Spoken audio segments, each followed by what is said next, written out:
And I want this to be full screen. All right. So there is a little bit of a delay from what you see to what we say. So if you ask a question or put something in the chat box and we don't acknowledge it right away, it's because of the delay, not because we're ignoring you. So here you are. You are here for the Discovering the Major Arcana with the Sisters Enchanted. At least that's what you should be here for. Indeed. If you're here for something else, sorry. Stay anyway. Yes, stay anyway. Okay. So here's what we've got going on. I'm going to do a little meet and greet. Let us know, or let you know who we are in case you aren't familiar with us. What is Major Arcana and why are we talking about it? Some uses for the Major Arcana cards outside of your regular readings, in which you use your full deck of cards. And then we're going to look at the cards quickly. When we go through the cards, we're not going to spend a ton of time telling you like every detail about all 22 cards because we would be here all night long. But we will give you a little kind of overview as to why they are where they are in numbers, if that makes sense, why they have their place. And then we're going to talk about the magic circle. Get ready to have your mind blown when we talk about that. We're going to talk about some spreads and specifically give you one example of a spread you can use using just the Major Arcana cards. And then we're going to talk about what else you can do with the Major Arcana, like what would be the next steps after today's workshop. We're going to tell you a little bit about our tarot school that's open for enrollment, answer some questions, and do a giveaway at the end for anybody who is here live. And thank you if you were here last week and we had so many tech problems. There's some changes coming to Google and YouTube and stuff. And it was so funny. I got the email the day after the workshop saying, just so you know, there may be some changes that will affect your ability to do webinars.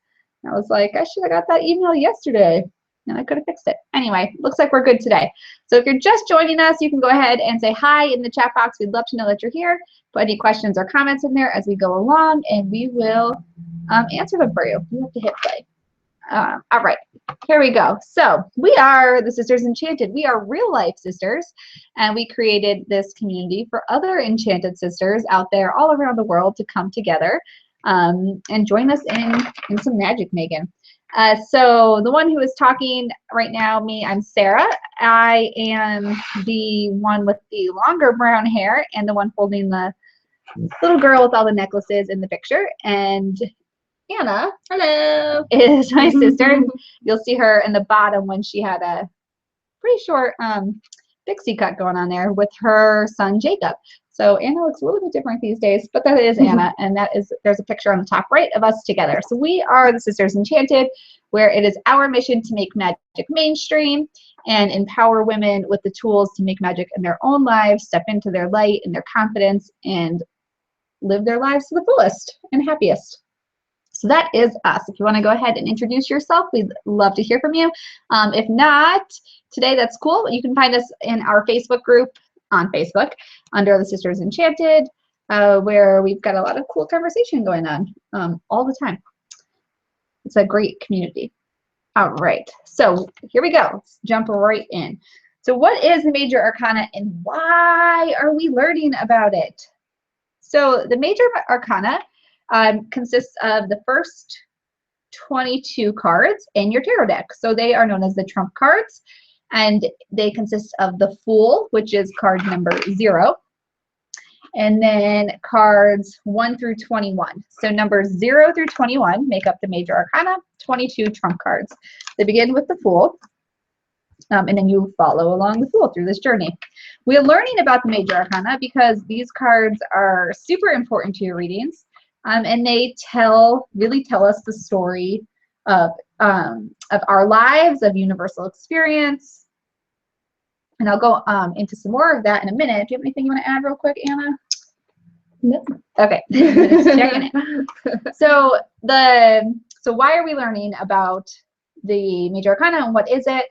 The story of the Fool from card 0 through card 21 in the Major Arcana tells the story of an individual's path to spiritual awareness and inner growth. It also represents the different stages that we encounter on this journey.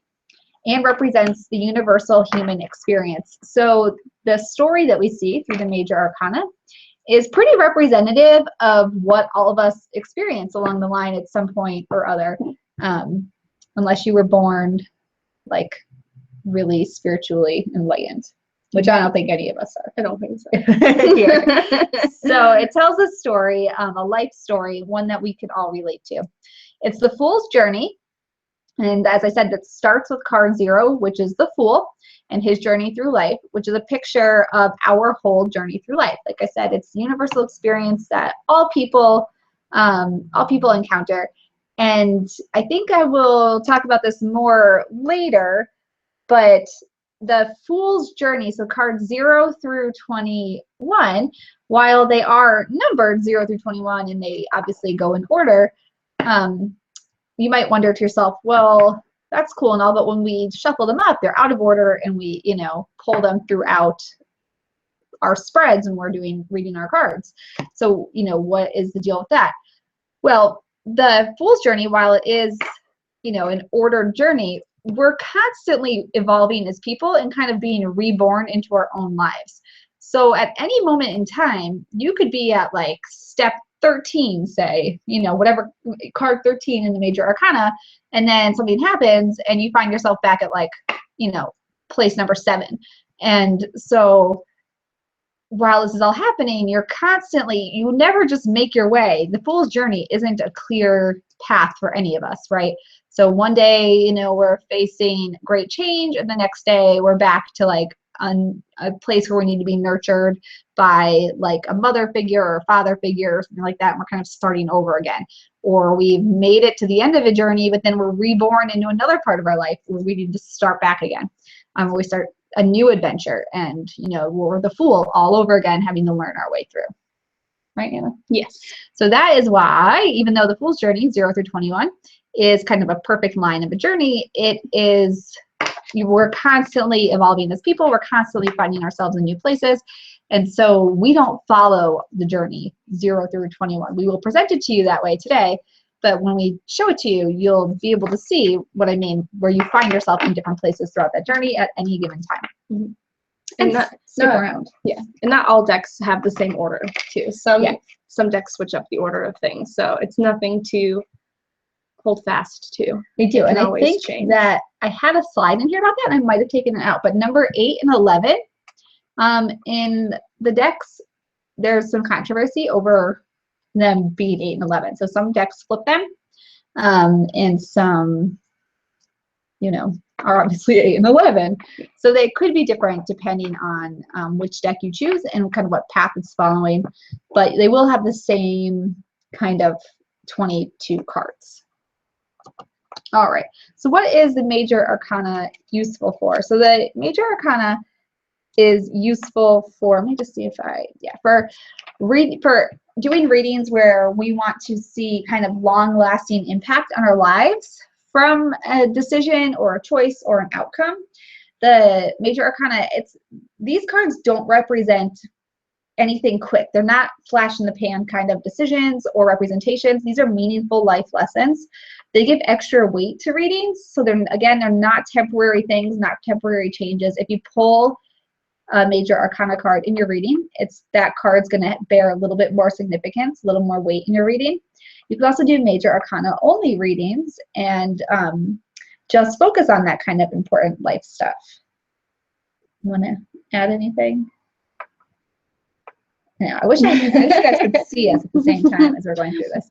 So basically, they're useful for asking those kind of tough questions, like what will happen if I do this? And if I do this, what will happen? So if you have two choices you're kind of going between, what will happen if you go choice A, what will happen if you go with choice B? You can use these cards for that, kind of see where your path will take you. But they're useful for seeing the big life lessons and the long-lasting things. And when you're doing readings looking for timing, like if you want to know, when am I going to find my new house? The major arcana is useful for, it's not so useful for like pinpointing timing. That would be better suited for your minor arcana cards, which we'll talk about next week. And that's what I mean about the major arcana being so long lasting, that they're kind of like heavy hitters and underlying things going on. Big events in your life, big changes, big opportunities. Yeah. All right, so now we are going to show you the cards. We're going to talk about the Fool's Journey. And yeah, so we are going to, Anna's going to hold cards up because I don't have them on the slides because, you know, I'm human and didn't get that done. So let's see here. We should be back. Bye. Okay, Anna's going to hold up the cards and do her best to keep them not blurry. And we will go slow. So if you guys have questions as we go through them, put them in the chat box so we can answer them. So we're not going to tell you, like I said, the meaning of every single card, like every meaning, because there's so many layers of meaning to tarot cards. And depending on the author's depiction, the meaning could be a little bit different between the cards. So we're going to tell you about the Fool's Journey, which is going to give you kind of like an overview of the cards. I know that you all have the capability to look up the meanings of the cards from your guidebooks. And also if you're in our Facebook group, Anna does a tarot card every day where she talks about it. So plenty of knowledge or resources to go around for that. So we're just going to talk about the Fool's Journey and how, you know, why that makes the major arcana so important. So we start off with the Fool. We're also showing the Line Strider Tarot. Yeah. And the this is the Albano Weight Tarot. Yeah. So just bear with me while I just, yeah, so try to focus it. So this one over here, the Rider-Waite deck, that is kind of your standard tarot deck if you're very new to tarot, and what most decks are kind of spun off of. So anyway, here we have the Fool. So he is 0. He's the beginning of the journey, and he represents kind of or she, but he's represented as male typically. Kind of innocence. I don't want to say like naive exactly, but a little bit naive. Yeah, innocent, new beginnings, kind of like just spontaneous, like I'm setting off on my path. I'm so innocent. I don't even know that there's things that are going to beat me down and hold me back. I am just going on my way. And you'll see on the Line Strider, she depicts this as the Fool doesn't have a face. And again, it's because the Fool is innocent. And so we're not supposed to be able to see into the Fool's face. If we don't, you know, there's nothing to see because he hasn't been presented with anything. So this is like the baby also of a card deck. Right, so and the Fool only takes what knowledge that it already has with them. That's why it carries a little knapsack on its back. You know, just what it needs and what it already knows, he or she already knows is, so it's not much, and you can see that, and they just take that with them on their journey. Exactly like a baby. Okay. Oh, look, it just focused. Go me. Until you move to the next card. All right, so that's the Fool. So the Fool is the beginning, innocence, kind of like you can think of him as like the baby of the deck. The leap of faith. Yep, leap of faith, just going out into the world, setting onto his journey. So if you pull the Fool card, you are just starting. Yep, something or other. So that's the Fool. So the Fool is on his little walk. I should do this in between each card. The Fool is on a walk. Oh, Line Strider is beautiful. It only came out in May, and it's already my like hands down favorite deck that I use all the time. And it was brand new in May. I'm her biggest fan. Okay, so the Fool starts off innocent, right? And then hits up the Magician. So the Magician. And the Magician, if you are doing anything with the full moon tonight, is one card you can pull for a full moon ritual. Total side step conversation because it's the 8th month, the infinity symbol. I'm not going to go to that. Bear that in mind though if you want to pull a tarot card for your full moon altar. Anyway, okay.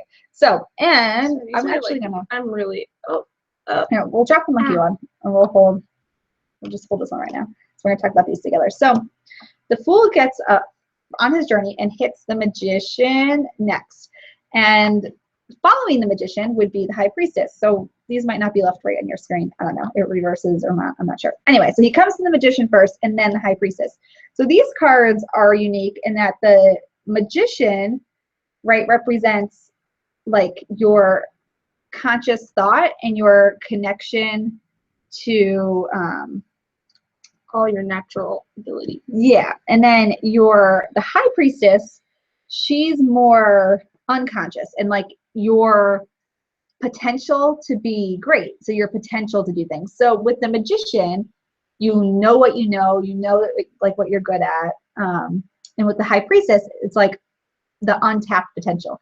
So he goes from the magician to the high priestess. And it's significant that they're right next to each other because they're opposites, right? Yes, because the magician lays it all out there for him. He has all of his elemental items ready. He knows how to use them. He knows how to wield them. He's a master of all things. Whereas the high priestess herself, you're not so much looking at the high priestess, but she's more so looking at you and the fact that she holds the Torah in her lap that has all this information in it. And like she has it available to you, but she wants you to live life and learn from your own things. You're still learning. She doesn't want to give you any of the information. Whereas the magician has all the information. The high priestess wants you to learn through life experience your own things, to learn for yourself. Yes, we have the fool who has like a little bit of knowledge he's born with, hits up the magician. It's more of that like concrete stuff that you just know, like the babies just learn how to like, you know, like, yeah, babies just learn these things. And then we have the high priestess where it's all the untapped stuff that you actually have to like dig in to learn. So then anything else you want to add about those two? So remember that they are opposites though. So we have the magician and the high priestess are like two sides of a coin. Very Mercury driven, very moon driven. So very communicative, very subconscious. Yeah, and some people look at him as like the more positive card and this is the more negative. But remember, there are no positive and negatives in tarot. It's all about like change and personal growth. So there isn't really a bad and a good. But if you were going to assign one, this would be like the more positive thing, and this would be like the harder work to be done. So we move on from the high priestess to, we can just do one this time, I guess, to the empress. Unless you want to show. I can try. No, this is the empress. You don't have to. Okay, anyway, we're deciding whether to show two empresses in that. So to the empress. So the empress, she's kind of like the mother figure of the card deck. So like abundance and nature and like feelings and good stuff like that. So again, we have the fool who has gone, I should keep these out in front of me so I can remember them also. So we have the fool who has gone to the magician. So he's like his concrete inner knowledge he's born with, to the high priestess, who is the knowledge that he has to actually learn. And now he's turning to like the mother figure for nurturing, and she represents abundance and all that good stuff. Nature, fertility. So then naturally from the empress, we move on. Here, I'll put this in, to the emperor, who is I bet you guessed it, the father figure.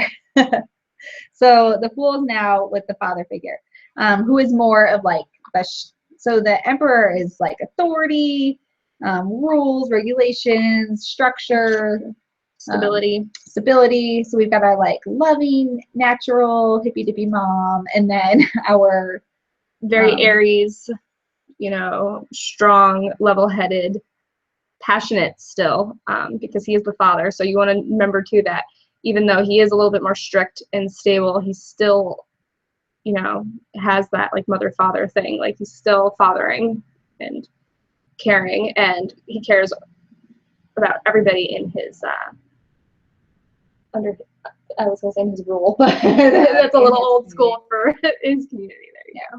Okay. So from the emperor, we move on to the Hierophant. So the Hierophant, we talked about the Hierophant this past week, is representative of belief systems, informal education, and belonging to a group. So we now have our fool is kind of leaving the nest a little bit and getting his formal education and finding his place in society. And that is what you see the Hierophant is like, a church figure or religious figure who is presiding over his community, his congregation. And this is representative of, like I said, the fool getting his formal education. Or it can be, finding a teacher, like a one-on-one teacher. Mm-hmm. What's the word I'm looking for? I don't remember. I don't know, but getting educated. Yeah. Like finding himself, finding his path, finding his community, finding his place in society. Mhm. So once our Fool, and remember, think of yourself in this journey too. You've been in all of these places. You probably still are going back to these places. You know, we all have times when we need to go back to the nest. And I was checking our comments here. Mentor! You're so good. Okay, so next he has found his teacher. And that takes our Fool to the lovers. So that's naturally the next step in life, right? So you go out, you get your education, you do your thing, and you find yourself, you know, in a literal relationship, or maybe just in one with yourself, and you're like, you've made a decision as to who you are. So that can go both ways. So you can find like literal love world or self-love.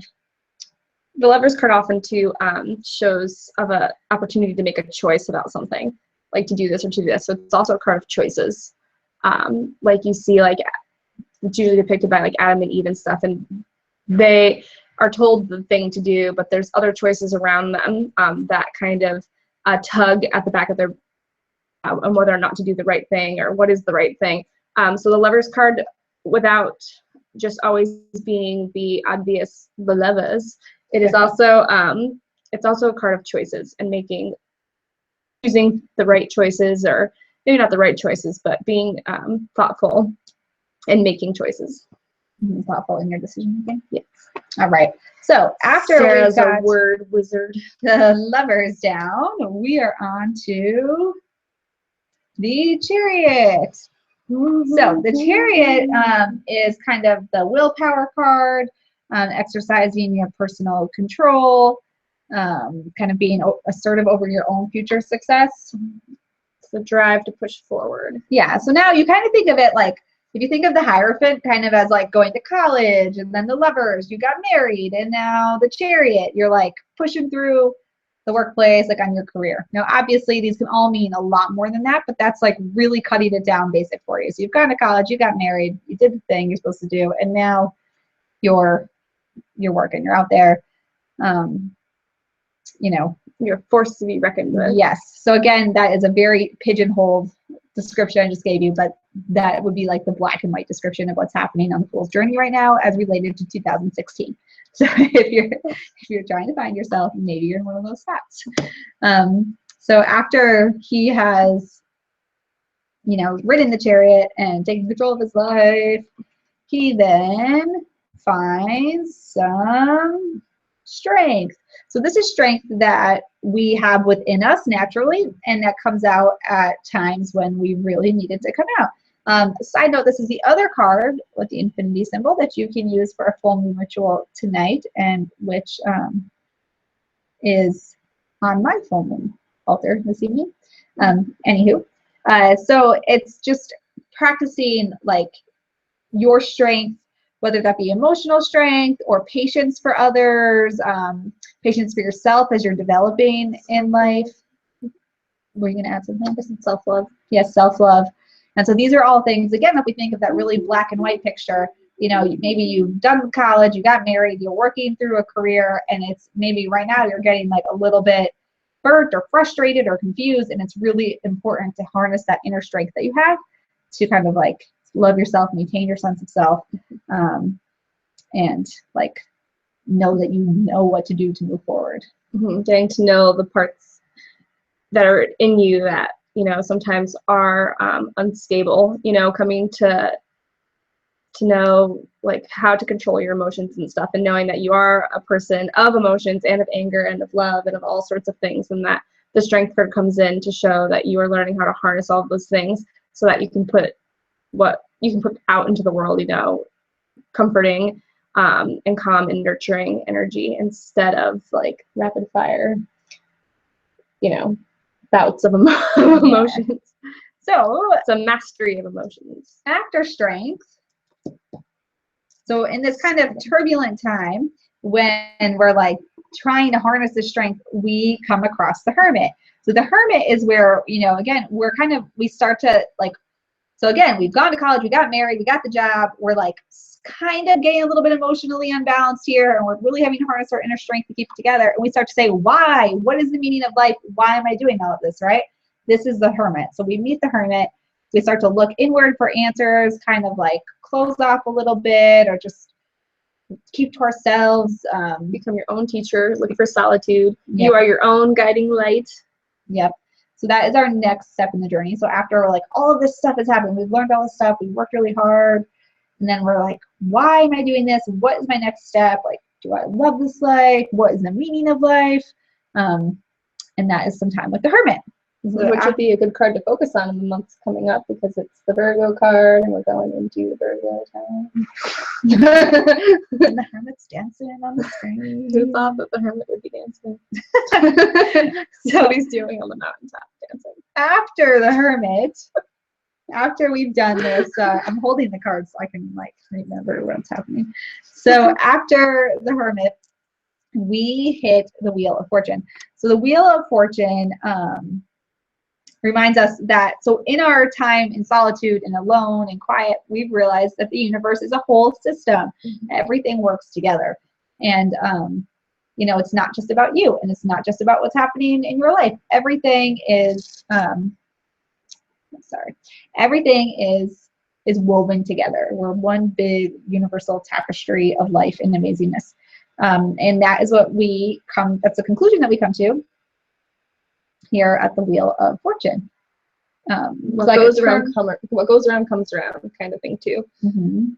Will you be on the upside of the wheel or the bottom side of the wheel? And this is a turning point for you, because you're like Anna just said, you're on the are you on the upside, or the, you know, where are you on this wheel? But whatever you come to in your time alone as the hermit, whatever, like, you know, thing that came to you, what you determine here is going to impact your destiny, and it's going to be a turning point in your life here on the Wheel of Life. Once you realize everything's interconnected, whatever you decide to do with that, it's going to be a turning point for you. Mm-hmm. So then we meet, Justice. Oddly, shuffle these. Yeah, oddly enough, we have a third sister, and her boyfriend's name is Justice. I don't think she's watching here today, though. She's in our Facebook group. You should, like, if you can go in our Facebook group and guess who the third sister is, we'll give you a prize. She's very quiet in there, so you probably won't be able to guess. Anyway, I don't know what the prize will be, but you'll get one. So, so Justice, yes. And then we meet the Justice card. So the Justice card is where we just were at the Wheel of Fortune. We took, like, it's a turning point in our lives. So here at Justice, we're taking responsibility for everything that's happened up until this point of our life, including the decision that we just made at the Wheel of Fortune. And now we've got to decide, facing your karma. Yeah, we've got to decide, like, what we're going to do to move forward. What is next for us? And after Justice, we meet the Hangman. So while we have to make this decision, and we come to this, like, giant realization that everything is an interwoven, you know, everything's together, it's like one big web, we might feel a little bit stuck.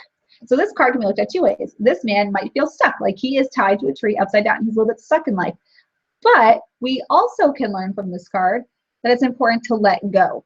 So he's turned upside down, feeling stuck, but actually he is letting go of his control to the universe, and self-sacrificing card, that the universe has his back and, you know, has a plan for you. And if you can let go of that control and not feel stuck, then you shall not be hanged anymore. You'll reach more of a state of enlightened thought, which is usually depicted by the kind of like halo around the hanged man's head. But after this time of self-sacrifice, you put yourself here to look at things from a different perspective, look at things from a different view, and come to grips with them, and really, you know, meditate and acknowledge all the things that you've just gone through. And then when you come through on the upside of this, you have a much brighter and enlightened outlook on what you've done and how to move forward. And then you shall encounter. Dun, dun, dun. Sorry. The death card. So the death card, which we will talk about more in a couple of weeks, we talk about bad cards and reversals. So a lot of people think that the death card is a bad card. It's not a bad card. So the death card really just means like an end of something. It's a transition. It's an end of something that's happening or a habit that doesn't serve you, letting go of something. So after we've realized, you know, in our time of enlightenment, hanging upside down, we might come across some things that we know that we need to end, move away from, get rid of in our life. And that is what brings us to the death card. I like to think of the death card as butterfly. Oh, yes. Caterpillar turning into a butterfly. So then we're working our way through here. We hit temperance. So the temperance card is about balancing our emotions and allowing ourselves to grow. So after we have decided what we need to get rid of with the death card and realize that there needs to be a change, we realize that we can combine all these different parts of ourselves into like one balanced being. And it's like the recipe to self. Yeah. The right mixtures of all the right things. Yeah, if you were like, what is the recipe to Anna? You could find the answer in the temperance card. Ask Anna. Anna would like to know what the recipe is to Anna. All right, so after temperance, once you're feeling good and balanced, now remember, this is like a journey that you could probably find yourself in all of these cards, right? If you're honest, you've seen yourself in all of these at some point in time. We now meet the devil. The devil. So the devil is kind of, and this is a reminder that on this journey, it's not like just one clear journey to enlightenment. Like we're always taking steps back. There's always things that are happening. So maybe you've become like, you've done all this really hard work, all this emotional growth stuff, spiritual growth, and maybe you find yourself being a little bit materialistic or kind of feeling hopeless. Like, oh, if the universe is supposed to have my back, why is everything so hard? And that is the devil rearing its head. Or you've met the wrong guy or the wrong girl, or you've decided that instead of 1 glass of wine a night, 4 is more your style. It's kind of like a kind of devil kind of energy. It's not a physical, actual devil. Yes. It's like a tempting energy. Vices, addictions, temptations. Yeah. So we've done all this really hard work, and now we have met the devil. So after we meet the devil and we come to again, we've kind of taken a step backwards. We've come to enlightenment, spiritual growth, all these things. And now we're like trudging through life again, feeling a little bit, the devil knows it. And so feeling a little bit, hopeless here. And with that hopelessness comes the tower. So the tower, it looks a little scary. It's not so much. Me and the tower are good friends. Yes, the tower is always in Anna's card pulls. Basically, it's a sudden change. So when we get wrapped up in these things, like this hopeless feeling, usually it's like we need something to bang us on the head to get us back into. This is a sudden, unexpected upheaval. Yep. And so with that thing that happens, so that could be, like if you suddenly realize that, like, if this whole time you've been dating somebody who's like really terrible for you, and that was kind of like the devil in your journey, maybe something happened. There was like some epic turning point argument or something, and that's your tower. Like that's a big change, and that you're moving forward. Or you've lost your job that you put some time into, or or something's happened and there was a flash flood and you need to move and find a new house. Sudden upheaval where your structures are being shaken to the core and there's nothing else you can do but rebuild and it's start important to remember, though, that that's referring us, like, remember the step before that was the devil. So that's a good time to reevaluate whatever is the devil in your. Okay. In the line strider, are there people? Yes, there are people falling off the tower. In the line strider. Little tiny people. There's 2, and then there's birds. But usually in the tower, there are usually 2 people, and usually one's a male and one's a female. And typically, when you can see them, one is more like affluently dressed, and the other one's more commonly dressed, showing that this kind of sudden upheaval, this shaking of your structures and your foundations can happen to anybody. That, like, nobody's immune to the forces of the tower. Side note: Anna and I are going to make like real structured videos for each and every card and put them on YouTube. Someday. Eventually. Eventually. But we're not eating bread and waiting for the full moon. And doing other things like this. Okay, so next, so we've had our sudden change. Yeah, we've had our sudden change. And after our sudden change, we feel hope and we feel some calm in our lives and we want to spread joy. And, you know, a star is born. You're such a dork. Okay, anything else about the star? I just like to think of the star as your fairy godmother. You know, that there's somebody in your corner, there's energy in your corner that's helping with all the things that you want to come up for you. The star is confirmation that those things are right around the corner for you, and that you're manifesting your hopes and your dreams are coming. They're coming to light. We had the devil, which was holding us back a little bit, and then we had our sudden change, and we step into hope, and like calm feeling. I'm gonna spread joy through the star. Next. Again, we're going to take a little kind of baby step back, 2 steps forward, 1 step back in life. I don't know which card. Yeah, Jennifer. Which card was your Which card's your favorite card? You have like, there's a little lag. Is it the star? Between what we say and what you guys write, so I don't know which one you meant. Okay, but let us know. All right, so next, we feel hope and we feel calm and all this cool stuff, and then we hit the moon, which can be a little bit disconcerting because it's a little confusing, the moon. The moon card literally is a little confusing, and the moon brings out some confusing stuff. Brings out some fears, some subconscious fears, uncertainties. And that can be confusing because they could be coming from your unconscious. They could be things like there's a difference between the star. It was the star. There's a difference between like I really do not enjoy the presence of snakes, to put that lightly. And so, which is hard as a witchy person because there are snakes everywhere, like everywhere. And so I really do not enjoy them. But that's that's very conscious. That's not subconscious. So the moon is bringing out our subconscious stuff. So for like in my example, a subconscious fear might be like the birth of my daughter was very complicated and trying. And so a subconscious fear for me is like whenever I'm apart from her for an extended period of time, I get very anxiety ridden. And I now know it, but at first that was like a subconscious fear for me. It was coming back to like when she was born and separated. So do you see the difference between like and that's what the moon represents. It's the stuff that you don't necessarily know is a fear, but it's holding you back because you don't know that it's a fear. And it's like, and that's what's so complicated about it. And you have representations of like the like wild, like your instinctual stuff and your more like tame side. Right, because there's the crayfish is representative crawfish, crayfish, crawdads, lobsters.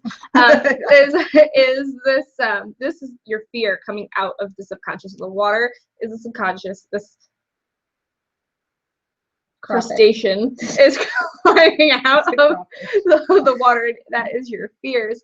But yes, you do have the domesticated dog and you have the wild wolf, and then you have the clear path that if you just stay on the path and you look forward and you keep towards the horizon, that you'll get through this this time of subconscious fear, this troubling time. And again, this is another deeply subconscious card, very water driven. So that's, again, let's just, we'll review our journey a little bit real quick here to remind us we are on this journey. We're not just talking individual cards. So we had the devil, which was kind of like bringing up some negative stuff for us. We had sudden change in our lives, which pushed us forward. So we felt some hopefulness in the star, right? Calm and peace. But we're taking a little baby step back again because our life is not a straight and narrow path, right? We're always like dipping back into stuff. So here we hit the moon, which is bringing up some like crazy things in us, like some fears we didn't even know that we had. Time to face like fears. Yeah, so we have these crazy fears coming up, which leads us to the sun, which is a reminder that, okay, so I have these all crazy... children should ride naked on a horse. So I have these crazy fears coming up, right? But there is sunshine. There is there's hopefulness, there's enlightenment. You know, you'll be clear of these confusing fear thoughts if only you can see your way through the dark back to the sun. back to the sun. To this high energy, this radiating, full of wonderful vitamin D, sunshine going down on you, reviving you, and making you stand tall and ready And it's for like life. an abundant, fertile time, like you know, Sunflowers. sunshine. It's not dark. It's time for growth. So if you can just see your way through those dark, subconscious fears that pop up, you'll find yourself in the sun. It's a very pure time too. The sun. Yeah. It's a very Oh my goodness, I feel like we're rushing, but this is taking us longer. So we get to sidetracks and talk about the cards in depth, which I was like, we're not going to do that, and we just did. And then I was we like, dropped the sun. okay, that's going to be a good time. Okay, so next though, we hit Judgment Day. Now, so you've had a little bit of subconscious fear about all this change and upheaval in your life. You remember though, if only I can find the light. What's a Harry Potter quote? Remember, there's if only you can find the light. It's like anyway. Is that when Ron gets his I don't know. illuminator? Anyway, I always see it on Pinterest, like for the light switch thing. Anyway, okay. So then you remember that if you can just find the light, you're going to be cool. And then you're kind of like absolved of these crazy things, like the stuff that happened when you were stuck in the moon or you were stuck with the devil. And you're reborn into the next phase of your life, which is going to be amazing. Anything you want to add? Yeah, and so here you see the two faces, and it's because you're like acknowledging your new self. Yeah, you just face your judgment, take it, move on. And finally, you reach the world. So you have Judgment Day upon yourself. You're taking responsibility. You're moving into the world, and you literally move into the world. So the Fool, after all of this, young, innocent Fool has gone through, he may now enter the world and accomplish things and become involved. And so remember, though, that even though he has reached the world, that does not mean that he can't, suddenly Climb the tower be back again, at justice, or be back justice. at the tower all over again. So you make this journey time and time again and cycle back through it.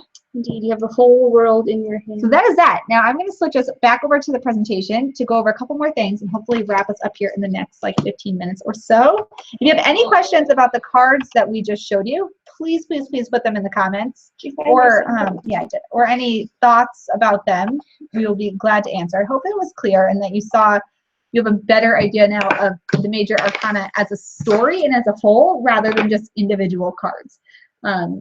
I know that when we talk about it on 78 Days of Tarot in our Facebook group, we talk about it a card at a time. A moment in time. But the major arcana is so important because it's one whole story. That's what makes it so important. So, magic circle. If you've hung on this long, okay, maybe your mind won't be blown. Mine was blown when I learned about this, and I hope it blows yours too. Now, I have a picture here. I hope that you are able to see it. You might not be able to. I'm like pointing to it as if you can see it here, which doesn't make any sense. But basically, if you look at this photo, you're welcome, Jenny. Yeah, you're welcome, Jenny. If you look at this photo and you look at the very top of the photo, I know it's small, but basically the top picture in the middle is the Fool. And these cards are all laid out in order to create a circle. So the Fool is in the top center. Directly to the left of the Fool is the world. That's where this would end. Now, if this is a perfect circle, which I'm not a perfect person, so it's not quite perfect, but if you look at the Fool and draw an imaginary line straight down to the bottom, you are going to be at, I believe that's justice, right? Yeah. So anyway, you can draw these lines across cards throughout this whole circle. So an example of this, when you do this, you're going to end up with 11 opposites in pairs. So an example of this would be the Hierophant and the Tower. So when you go to the Hierophant and you draw a line straight across that circle, you're going to land on the Tower. So the Hierophant and the Tower are opposites. So you have the Hierophant, who is all about creating community, bringing people together, and then you have the Tower, which is about making change and like separating. So it's separating something in your life away from you. So they're complete opposites. And when you go through this, there is literally an opposite pair across each card. So when you line up a perfect circle, you're going to be able to do these opposite pairs. So again, my example with the Hierophant, and I'm pointing to this like you can see it, but the Hierophant and the Tower, the Hierophant is about creating community, and the Tower is about breaking it, or like breaking things apart, making change in your life. And so they're directly across from each other on a perfect circle. And again, this is not perfect, but on a perfect circle, they would be directly across from each other. And so the Fool and Justice would be right across from each other. And like, I'm trying to figure out like what, I can't even see my picture. Anyway, I challenge you to do this on your own at home and go through the pairs and see what the opposites are and what they bring up for you and how that helps you learn the major arcana, and remember that story and like learn the different sides to each card. And if you do it, definitely let us know about it in the Facebook group. I would love to hear about your experience going through the card pairs. I think you could just as easily like figure them out numerically and not make a circle, but it is really cool to make the circle. And if you make it perfectly evenly, I had a hard time making mine because I had 2 cats that thought that this was an amazing game for them to play while I was trying to put it together, and it was not. So that's called Magic Circle. And again, you just go through and find the one directly across from it, and it's going to be an opposite. It's going to be an opposite, like an opposing, you know, like feeling or sensation or thing that's happening in the story. So different spreads. Here is one spread in particular that you can do. You can, of course, make up your own spread. You can find them on the internet in books. But here is one spread that you can do. This is Oswald. Is it Oswald? Yeah, I know. Oh my God, my cats. They were like making that thing slide around everywhere. Oh, my cats. One of them caught his fur on fire the other day. Like singed. Anyway. So he made a deck of only major arcana cards, and this comes from him. So you're going to place your cards down 1, 2, 3, and 4. You're not going to place card number 5 down though. I should have like put an X over it. So you're going to place cards, shuffle your cards, pull card 1, then 2, then 3, then 4. Card 1 is representing in favor of your situation. Card 2 would be against it, or things to be avoided or feared in your situation. Card 3 would be the pros and cons of the situation, or like clarifying your decision a little bit more, like what you need to do to make your decision. Card 4 would be the result, or like the solution to the question or the problem, or what may come about as a result of your choice. And then card 5, you're going to add all card 1, 2, 3, and 4. You're going to add, so remember, this is only major arcana cards. You're going to add the numbers of those cards together. So say you pulled card 7 and 9 and 20 and 19. You're going to add all those together, and you're going to add them down until the number comes up to be below 22. So if you add them together and it was 47, right, we're going to add those together again, and 7 and 4 would be 11. So then you're going to get 11. So you add them down until it's below 22, and that is the card, that number that you get is the card you're going to pull to put in the middle, and that ties everything together. So they work kind of like opposite, like a color. Yeah, and the magic, yep, exactly. And it's so fascinating when you put it together and you draw it, like you can draw a line across, and you see that it's always an opposing, like there's always something opposite about them or something opposing about them or their point in the journey. It's really very cool.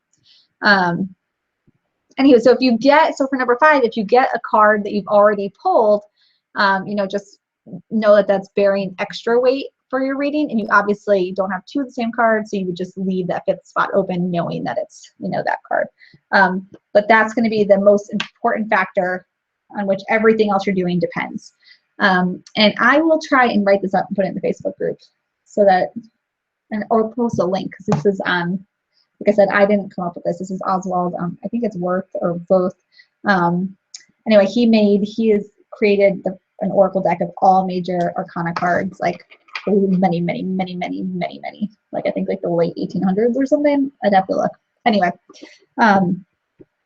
so you can find this online. But so card number 1 is going to be in favor of the situation. Card 2, against it or things to be avoided. Card 3, the pros and cons or clarifying situation. Card 4 would be the result or what may come as a result of your decision. And then card 5, you're going to add 1, 2, 3, and 4 together, the card numbers, down to a number below 22. Pull that card from the deck, and that is going to be the most important factor, like the most important thing in which the rest of your decision should rely on. So that is the That's it. That's it. That's one spread you can do. And you can find many other ones online, all with just Major Arcana cards. Anything else about Major Arcana spreads? No? I got nothing. All right. So we are going to tell you guys